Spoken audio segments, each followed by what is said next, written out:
নজর রাখবো পরবর্তী সংবাদে। বিধায়কের বক্তব্যে উত্তপ্ত বিধানসভা। অবশ্য জনগণের অভিযোগ তুলতে গিয়ে আজকে উত্তপ্ত হয়েছে বিধানসভা এবং বিধায়ক দীপঙ্কর সেন তিনি বিধানসভায় বক্তব্য রাখছিলেন এবং তার বক্তব্য চলাকালীনই উত্তপ্ত হয়েছে বিধানসভা। সমস্ত বিষয় নিয়ে সংবাদ মাধ্যমের সামনে মুখ খুলে এই প্রতিক্রিয়া ব্যক্ত করেছেন বাম বিধায়ক দীপঙ্কর সেন। কি বলছেন তিনি শুনুন।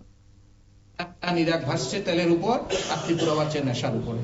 এটা ওরা স্বীকার করে না তা না। বিভিন্ন সময় বিধানসভায় তো বলেছে যে নেশার বারণ তো আছে, ব্যবস্থা আমরা দিচ্ছি। আমরা তো এতে আপত্তি কিছু করিনি, কিন্তু আমি বললাম যে এই নেশাটা আসছে কোত্থেকে? মানুষের অভাবের থেকে আজকে এই ধরনের ফার্স্টেশন আমাদের যুবকদের মধ্যে সেখানে যাচ্ছে।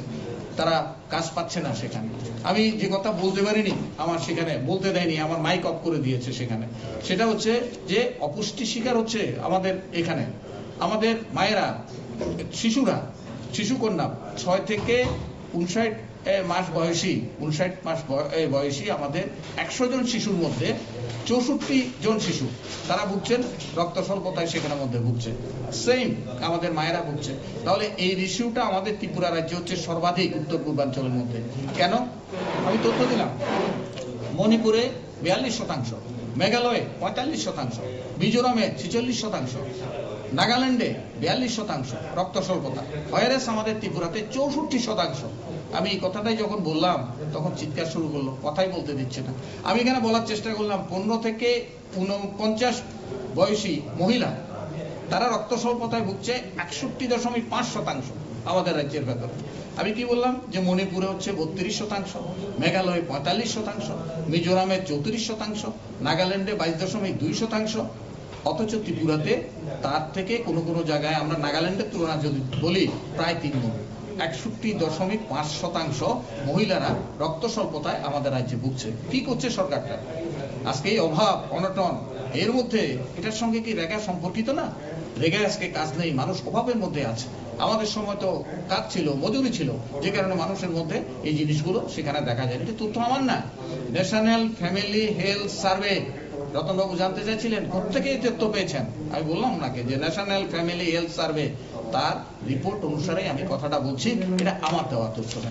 আমি আরেকটা যেটা বলার চেষ্টা সেখানের মধ্যে করলাম যে আমাদের রাজ্যের যুবকরা আস্তে আস্তে করে তারা বাইরে চলে যাচ্ছে কাজের জন্য। কত? শ্রম মন্ত্রকের তথ্য, আমার তথ্য না।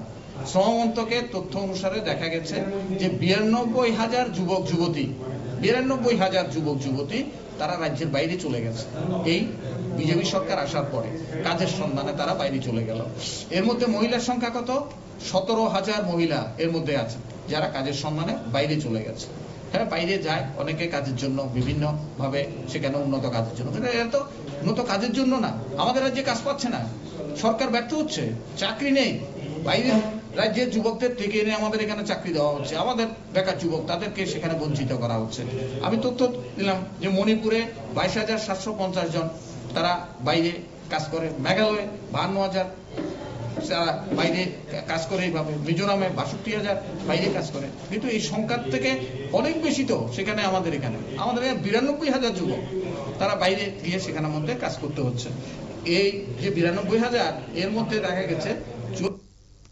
আপনারা শুনলেন বাম বিধায়কের বক্তব্য। অবশ্য তিনি অভিযোগ করেছেন যে অভাব অনটন এবং সেই সঙ্গে রাজ্যে মহিলাদের রক্ত স্বল্পতা, পাশাপাশি নেশার বিরুদ্ধে তিনি প্রশ্ন তুলেছেন এবং তারপরে নাকি ওনার মাইক বন্ধ করে দেওয়া হয়েছে এবং একাধিক অভিযোগ নিয়ে তিনি আজকে সরব হয়েছেন এবং তারপরে কার্যত সাংবাদিকদের মুখোমুখি হয়ে এই কথাগুলি তুলে ধরেছেন বাম বিধায়ক দীপঙ্কর সেন। নিয়ে নিচ্ছে ছোট্ট একটি বিজ্ঞাপন বিরতির সঙ্গে থাকুন।